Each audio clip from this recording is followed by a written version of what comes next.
नमस्कार, डेली 24 भारत देख रहे हैं आप। मैं हूं आपके साथ साहिल धूलिया। तो बुलेटिन की शुरुआत करते हैं। प्रधानमंत्री नरेंद्र मोदी 1 नवंबर को छत्तीसगढ़ के दौरे पर रहेंगे। इस दौरान वो राज्य के गठन के 25 साल पूरे होने के उपलक्ष्य में आयोजित रजत महोत्सव समेत कई कार्यक्रमों में शामिल होंगे।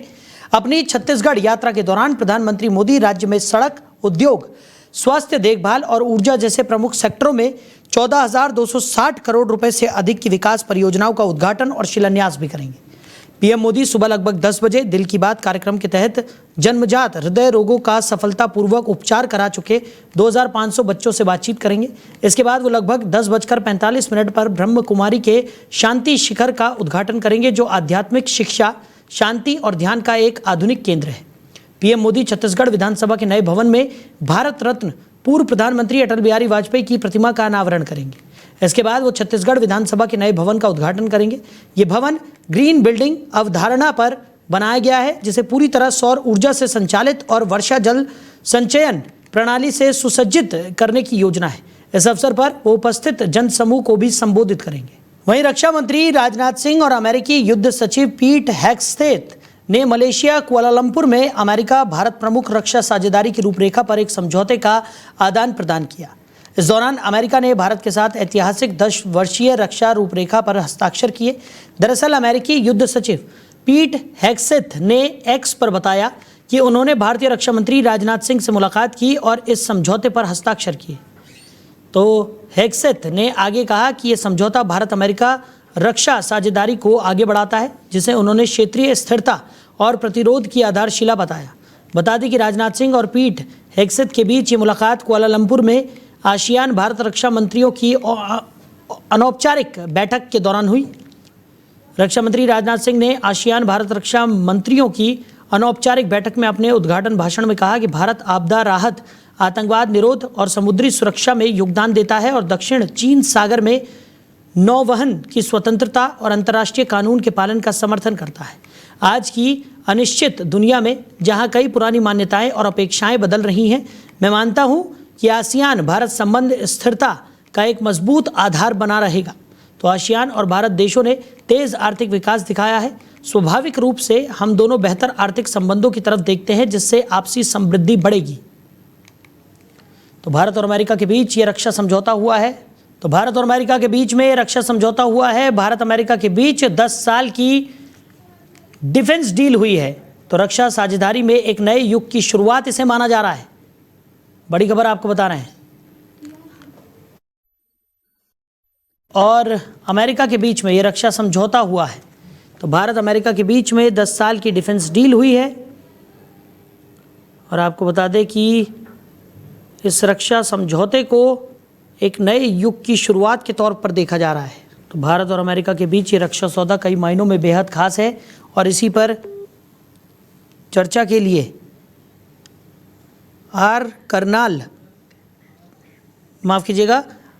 कर्नल देवानंद जी, डिफेंस एक्सपर्ट हैं, वो हमारे साथ जुड़ गए। सर, बहुत स्वागत है आपका। जी, आपका भी धन्यवाद समय देने के लिए। सर, रक्षा साझेदारी में एक नए युग की शुरुआत के तौर पर भारत और अमेरिका के बीच जो डील हुई है उसे देखा जा रहा है, आप कैसे देखते हैं सर? जी बिल्कुल, आपने सही कहा है कि ये जो डील हुई है, जो 10 वर्षों के लिए किस प्रकार से भारत और अमेरिका एक साथ चल के दोनों देश की सेनाएं किस तरह काम करेंगी, ये डील इंक होना एक बहुत बड़ी सामरिक महत्व की मैं जीत मानता हूं भारत और अमेरिका दोनों के लिए। मौजूदा परिप्रेक्ष्य में जिस प्रकार से दुनिया में उथल पुथल चल रही है, और इस डील का जैसे हमको पता है कि आसियान का डिफेंस मिनिस्टर दोनों के बीच में डील साइन हुई है। मैं यहाँ दर्शकों से 1-2 चीजें और शेयर करना चाहता हूँ। अगर हमने पिछले 5-6 दिनों की इंटरनेशनल अफेयर्स पे अगर बातें देखी हो, तो कल खबरों में आया था कि जो चाबहार पोर्ट है, जो ईरान के अंदर भारत ने बना रखा अपने सेंट्रल एशिया के अंदर ट्रेड के लिए, जो अफगानिस्तान का रास्ता भारत का है, उसके ऊपर अमेरिका ने पिछले महीने सैंक्शंस लगा दिए थे कि यहां से आप ट्रेड करेंगे तो सैंक्शंस होगी। वो भी कल की खबर थी कि वो अमेरिका ने करीब 6 महीने के लिए कुछ समय बताया, उसके लिए उसको ट्रेड जो सैंक्शन थी हटा दी है, वापस काम पुनः शुरू हो गया है जी। तो एक वो संकेत था। दूसरा संकेत आज जो बहुत बड़ा संकेत आया है कि भाई ये डील हमारी इंक होगी, ये दोनों कैसे करेंगे। तो मैं देखता हूँ कि ये हमारी मौजूदा सरकार है, नरेंद्र मोदी जी की सरकार है, इनकी बड़ी बहुत बहुत सफलता कहूंगा मैं, क्योंकि जिस प्रकार से अंतर्राष्ट्रीय अगर हम देखें पूरा जो पटल चल रहा था, अमेरिका ने ऑपरेशन सिंदूर के बाद जब नूर खान एयरबेस को हमने ध्वस्त किया था, तो काफी हमारे उनसे रिश्ते एक तरह गलत दिशा में चले गए थे। और तो और जब उन्होंने टैरिफ लगाया तो भारत को 25% लगाया, उसके बाद बोला कि आप रूस से तेल खरीदते हैं इसलिए आपके ऊपर 25% एडिशनल सजा के तौर पे लगाया जी। तो रिश्ते बिल्कुल नाजुक दौर से गुजर रहे थे। पर मैं भारत के हमारे सरकार और जो हमारे फॉरेन मिनिस्ट्री डिप्लोमेट्स में उनको बधाई देना चाहूंगा कि उन्होंने बड़े नाजुक दौर में भी अपनी पोजीशन क्लियर रखी। और इसके साथ देखिए आप, अगर 2-4 दिन पहले का अगर हमें ध्यान हो, पीयूष गोयल जी जो हमारी उनके साथ ट्रेड की बात चल रही है, उसमें उन्होंने कहा कि हम कोई प्रकार की जल्दीबाजी नहीं कर सकते और भारत के हितों की रक्षा करेंगे। दूसरी तरफ हमारे जो विदेश मंत्री हैं वो समय समय पर अमेरिका को आगाह करते रहे कि देखिए आप बराबर की बात होगी हमारे बीच में, और जो हित है हमारे उन हितों की हम रक्षा करेंगे, आप अपने हितों की रक्षा करो। तो ये बहुत बड़ी जीत है देश के लिए। देखिए, और जो जिस प्रकार से अफगानिस्तान में अगर हम देखें, जो उनके विदेश मंत्री आए थे और हमारे जो बगाराम एयरफील्ड के ऊपर जैसी खबरें हैं, ऑलरेडी अमेरिका को उन्होंने मना कर दिया था तालिबान ने, जो अफगानिस्तान की सरकार है, पर भारत को उन्होंने इनवाइट किया वहां पर एयर डिफेंस की रिपेयरिंग चल रही है और भारत के 1-2 एयरक्राफ्ट वहां बड़े वाले लैंड भी हुए हैं। तो कहने का मतलब भारत की स्थिति बहुत मजबूत है और अमेरिका को मैं ये कहूंगा कि घुटने टेकने पड़े। अमेरिका ने कोशिश पूरी की थी भारत को दबाव बनाने की, पर अब वो समझ गया कि भारत वो भारत नहीं है। अब भारत की ताकत अलग है, नागरिक अलग है, ये अपने हितों की रक्षा करेंगे। और विशेषकर हमारी सरकार को बहुत बहुत बुरी प्रशंसा करनी पड़ेगी मुझे आज। जी चलिए सर, हमारे साथ जुड़ने के लिए, इस तमाम चर्चा के लिए आपका बहुत शुक्रिया। तो रक्षा साझेदारी में एक नए युग की शुरुआत, भारत और अमेरिका के बीच रक्षा समझौता हुआ है, 10 साल के लिए ट्रेड डील हुई है। वहीं बिहार विधानसभा चुनाव अब जोर पकड़ चुका है। प्रधानमंत्री नरेंद्र मोदी लोकसभा में नेता प्रतिपक्ष राहुल गांधी, केंद्रीय गृह मंत्री अमित शाह समेत सभी पार्टियों के बड़े नेता चुनाव प्रचार में जुटे हुए हैं। बिहार विधानसभा चुनाव के लिए एनडीए ने अपना चुनावी घोषणा पत्र भी जारी कर दिया है। एनडीए के घोषणा पत्र में युवा, महिला और किसान के साथ ही अन्य पिछड़ा वर्ग और गरीब हर वर्ग के लिए वादों की भरमार है। एनडीए ने बिहार चुनाव को लेकर अपना संकल्प पत्र जारी किया, जिस पर महागठबंधन के नेताओं की प्रतिक्रियाएं भी आना शुरू हो गई हैं। एनडीए के संकल्प पत्र पर राघोपुर विधानसभा सीट से आरजेडी उम्मीदवार तेजस्वी यादव ने कहा कि एनडीए के लोगों को सॉरी पत्र लाना चाहिए और बिहार की जनता से सॉरी बोलना चाहिए कि 20 साल राज करने के बाद भी सबसे गरीब राज्य बिहार है। कोई कारखाने नहीं है, कोई निवेश नहीं है, हर क्षेत्र में ये सरकार विफल रही, इसलिए उन्हें सॉरी पत्र लाना चाहिए था। तो एनडीए के घोषणा पत्र को लेकर तेजस्वी यादव की प्रतिक्रिया निकलकर सामने आई है। उन्होंने साफ तौर पर कहा कि भारतीय जनता पार्टी को घोषणा पत्र नहीं बल्कि एक सॉरी पत्र लेकर आना चाहिए, क्योंकि हर पहलू पर एनडीए की सरकार फेल रही है। बिहार में जो तमाम वादे किए गए थे उनको पूरा करने में पूरी तरह से एनडीए की सरकार विफल रही और यही वजह है कि अब भारतीय जनता पार्टी को घोषणा पत्र नहीं बल्कि बिहार से माफ़ी मांगते हुए सॉरी पत्र लॉन्च करना चाहिए। बता दें कि एनडीए की तरफ से ये संकल्प पत्र जारी किया गया था, जिसके बाद तेजस्वी यादव की ये प्रतिक्रिया निकलकर सामने आई और भारतीय जनता पार्टी के घोषणा पत्र पर लगातार देखने को मिल रहा है कि विपक्षी नेताओं की प्रतिक्रियाएं सामने आ रही हैं और वो जमकर भारतीय जनता पार्टी पर निशाना भी साध रहे हैं। खबर पर ज़्यादा चर्चा के लिए राकेश पोद्दार जी, भारतीय जनता पार्टी के प्रवक्ता हैं, वो हमारे साथ जुड़ गए। राकेश जी, बहुत स्वागत है आपका। जी बहुत बहुत धन्यवाद। राकेश जी, एक तरफ एनडीए की तरफ से ये घोषणा पत्र जारी किया गया है जिसमें वादों की भरमार है, हर वर्ग को ध्यान में रखकर ये घोषणा पत्र यहाँ पर बनाया गया है जिसका नाम संकल्प पत्र यहाँ पर दिया गया, और दूसरी तरफ नेताओं की प्रतिक्रियाएं भी सामने आ रही हैं। तेजस्वी यादव ने तो कह दिया है कि संकल्प पत्र नहीं बल्कि सॉरी पत्र लॉन्च कीजिए आप लोग। तेजस्वी प्रसाद यादव जी क्या कह रहे हैं, लेकिन आज संकल्प पत्र एनडीए का है और एनडीए हमेशा राम राज की बात करता है। सत धर्म जस राखन हारा, सोई भव सागर ते उबारा, जो जनहित की बात विचारे, राम कृपा ता ऊपर धारे। हम तो इसकी बात करते हैं, राम राज्य की बात करते हैं। और दूसरी तरफ रामायण में आपने देखा होगा कि मारीच मीर की तरह छल कपट छल करता हो, वही कलयुग का तेजस्वी प्रसाद यादव है। कुरान शरीफ की बात करें, फिरौन अहंकार में डूबा हुआ था, कारून धन और लालच का प्रतीक था, मुनाफिक दोहरी और जुबान का छल था, सामरी धर्म फैलाने वाला व्यक्ति था। कुरान शरीफ भी कह रहा है कि तेजस्वी प्रसाद यादव अहंकार और धन और लालच, दोहरी जुबान, छल, भ्रम फैलाने वाला व्यक्ति है। यहाँ तक महाभारत में दुर्योधन हस्तिनापुर को जीतने के लिए छल कपट जैसे बातों करते थे। आज मैं उनसे पूछना चाहता हूं तेजस्वी प्रसाद यादव जी से कि आपके घोषणा पत्र में लालू प्रसाद यादव जी की फोटो गायब है, राष्ट्रीय जनता दल के राष्ट्रीय अध्यक्ष उनकी तस्वीर गायब। अरे वाह रे भैया, क्या करना चाहते हैं बिहार? राहुल गांधी की तस्वीर गायब, तो वहां गठबंधन है कि लठबंधन है? आप साबित करके बताइए। लेकिन राकेश जी उनकी तरफ से तो लगातार ये कहा जा रहा है कि महागठबंधन में क्या चल रहा है, इससे एनडीए को क्या मतलब है? एनडीए को जवाब देना चाहिए जनता को कि इतने साल सरकार में रहे, क्या करके दिखाया?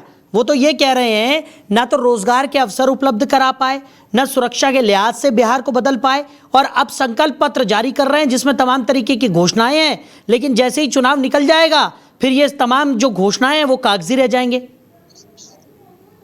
तेजस्वी प्रसाद यादव जी से मैं कहना चाहता हूँ कि शाम को आप मेरीन ड्राइव जाते हैं अपने परिवार के साथ, भोजपुर का लिट्टी चोखा खाते हैं और मिथिला का पान खाते हैं, मगध की चाय पी के आते हैं, तो आपको नहीं पता लगता पटना बदल चुका है। आप वो पटना बिहार कानों से सुनने वाला बिहार नहीं रहा है, बिहार अब आंख से देखने वाला बिहार है। आइए ना हमारे पटना एयरपोर्ट देखिए, दरभंगा एयरपोर्ट देखिए, पूर्णिया एयरपोर्ट देखिए, पटना का एम्स देखिए, दरभंगा का एम्स देखिए।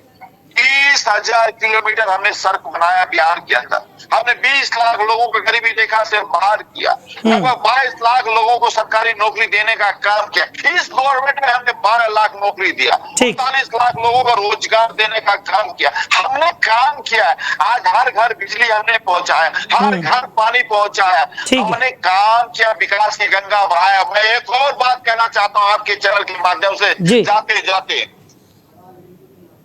कि तेजस्वी जी, राहुल गांधी जी, अहंकार जसु होई मन माही, तजी मर्यादा लघु बनी भाई, जो सेवा त्यागे लोहे मान, सो पावे नो जन जन की सम्मान।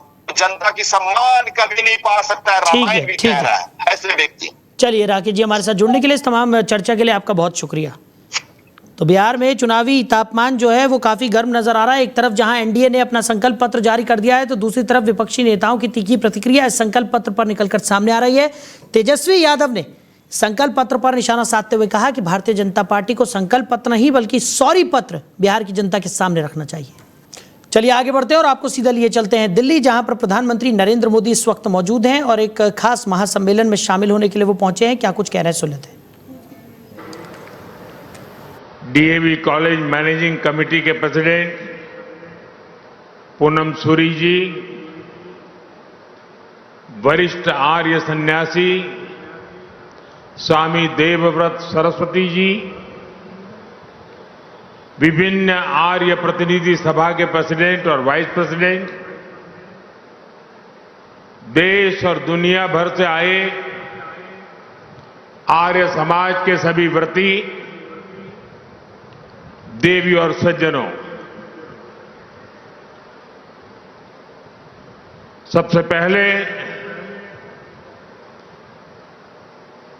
मुझे आने में विलंब हो गया, इसके लिए आप सबकी क्षमा मांगता हूं।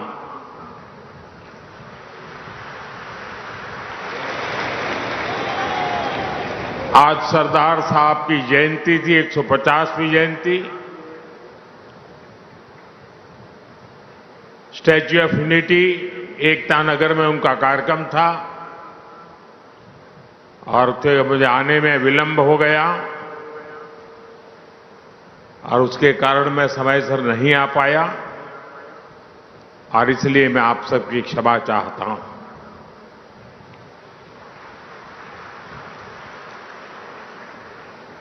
जब हम यहां आए तो प्रारंभ में जो मंत्र सुने उनकी ऊर्जा अब भी हम सब महसूस कर रहे हैं।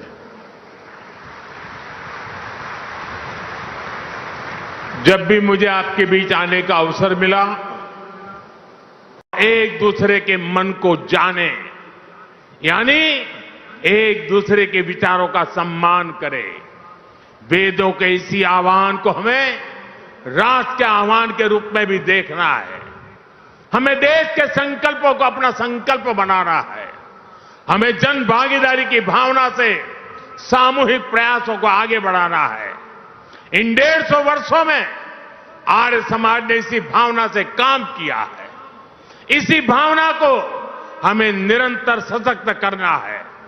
मुझे विश्वास है महर्षि दयानंद सरस्वती जी के विचार इसी तरह मानवता के कल्याण का मार्ग प्रशस्त करते रहेंगे। इसी कामना के साथ एक बार फिर आप सभी को आर्य समाज के 150 वर्ष की हार्दिक शुभकामनाएं देता हूं। आप सबका बहुत बहुत धन्यवाद। नमस्कार। अपने स्थान पर खड़े होकर के प्रधानमंत्री को विदाई देंगे। यहां से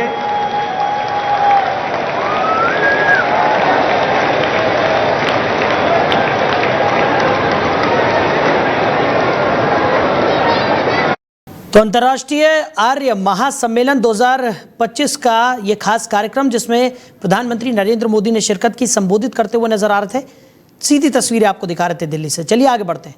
तो कांग्रेस अध्यक्ष मल्लिकार्जुन खड़गे ने सरदार वल्लभ भाई पटेल की जयंती पर कांग्रेस की आलोचना को लेकर पीएम मोदी पर पलटवार किया। खड़गे ने दिल्ली में एक प्रेस कॉन्फ्रेंस में कहा कि राष्ट्रीय स्वयंसेवक संघ पर बैन लगा देना चाहिए। खड़गे ने कहा कि यह मेरा विचार है और मैं खुलकर बोलूंगा कि आरएसएस पर बैन लगाना चाहिए। अगर पीएम मोदी, गृह मंत्री अमित शाह सरदार वल्लभ भाई पटेल के विचारों का सम्मान करते हैं तो ऐसा करें। देश में बीजेपी आरएसएस के कारण कानून व्यवस्था की दिक्कतें हो रही हैं। कांग्रेस अध्यक्ष ने 18 जुलाई 1948 को तत्कालीन गृह मंत्री सरदार पटेल के एक लेटर का भी हवाला दिया, जिसमें उन्होंने श्यामा प्रसाद मुखर्जी को कहा था कि आरएसएस ने ऐसा माहौल बनाया जिससे महात्मा गांधी की हत्या हुई। दरअसल एक पत्रकार ने खड़गे से पूछा कि सपा अध्यक्ष अखिलेश यादव ने कहा है कि सरदार पटेल ने उस विचारधारा पर बैन लगाया जिससे बीजेपी निकली। अब फिर से एक लौह पुरुष की जरूरत है जो उस विचारधारा पर प्रतिबंध लगाए। क्या आरएसएस पर प्रतिबंध लगाना चाहिए? खड़गे ने इसका जवाब दिया और कहा कि आरएसएस पर बैन लगना चाहिए। अब मेरा वैयक्तिक विचार है और मैं खुल के बोलूँगा, लगाना चाहिए, क्योंकि ये वल्लभ भाई पटेल जो चीज़ें हमारे सामने रखी है, अगर उसको मर्यादा प्रधानमंत्री देते हैं, शाह देते हैं, तो इसको होना चाहिए। क्योंकि आज देश में जो कुछ गड़बड़ियाँ हो रही है और देश में जो कुछ लॉ एंड ऑर्डर का प्रॉब्लम भी क्रिएट हो रहा है, ये सब बीजेपी और आरएसएस की वजह से। अब मेरा वैयक्तिक आगे बढ़ते हैं। पूर्व क्रिकेटर और एमएलसी मोहम्मद अजहरुद्दीन ने तेलंगाना सरकार में मंत्री पद की शपथ ग्रहण की। राजभवन में उनका शपथ ग्रहण कार्यक्रम हुआ। दरअसल तेलंगाना की जुबली हिल्स विधानसभा सीट पर 11 नवंबर को उपचुनाव होने हैं। इस सीट पर मुस्लिम मतदाता 30% है। माना जा रहा है कि अजहरुद्दीन की कैबिनेट में एंट्री से कांग्रेस को फायदा मिलेगा। अजहरुद्दीन 2023 में इस सीट से चुनाव हार चुके हैं। वहीं तेलंगाना की कांग्रेस सरकार में अभी एक भी मुस्लिम मंत्री नहीं था। इस वजह से मुस्लिम समुदाय को कैबिनेट में प्रतिनिधित्व न देने का आरोप लग रहा था। अब अजहरुद्दीन के मंत्री बनने से ये कमी पूरी हो गई है। उनके शामिल होने के बाद रेवंत रेड्डी की कैबिनेट में कुल 16 मंत्री हो गए हैं, जबकि राज्य में अधिकतम 18 मंत्री हो सकते हैं। वहीं सुप्रीम कोर्ट ने साल 2020 में हुए दिल्ली दंगे के आरोपी शर्जील इमाम और उमर खालिद और अन्य आरोपियों की जमानत मामले पर सुनवाई की। जस्टिस अरविंद कुमार और जस्टिस NV अंजारिया की पीठ इस मामले की सुनवाई की गई और दोनों तरफ की तमाम दलीलों को सुनने के बाद जस्टिस अरविंद ने सुनवाई को सोमवार के लिए टाल दिया, जिस पर ASG SV राजू ने अपनी व्यस्तता की मजबूरी जाहिर करते हुए कोर्ट से सुनवाई को मंगलवार तक के लिए टालने की अपील की।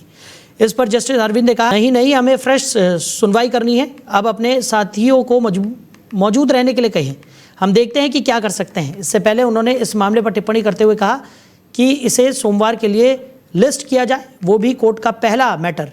दिल्ली दंगे से जुड़े आरोपियों की जमानत पर सोमवार को अगली सुनवाई होगी। 2 जजों की बेंच में जस्टिस अरविंद कुमार ने इस मामले को एक महत्वपूर्ण मामला मानते हुए सोमवार को पहली सुनवाई के रूप में सूचीबद्ध करने का निर्देश दिया है। तो फिलहाल इस बुलेटिन में मेरे साथ इतना ही, आप बने रहिए। नमस्कार। सत्ता की हर चाल पर हमारी नजर, जनता की आवाज सबसे पहले, सच की पड़ताल करेंगे हम। क्या छपा क्या छिपा, राजनीति के खेल का पर्दाफाश, जहां राजनीति को परखा जाता है जनता की कसौटी। राष्ट्रहित है हमारी प्राथमिकता। जहां बॉलीवुड की चमक भी सच्चाई से टकराती है। भारत पर।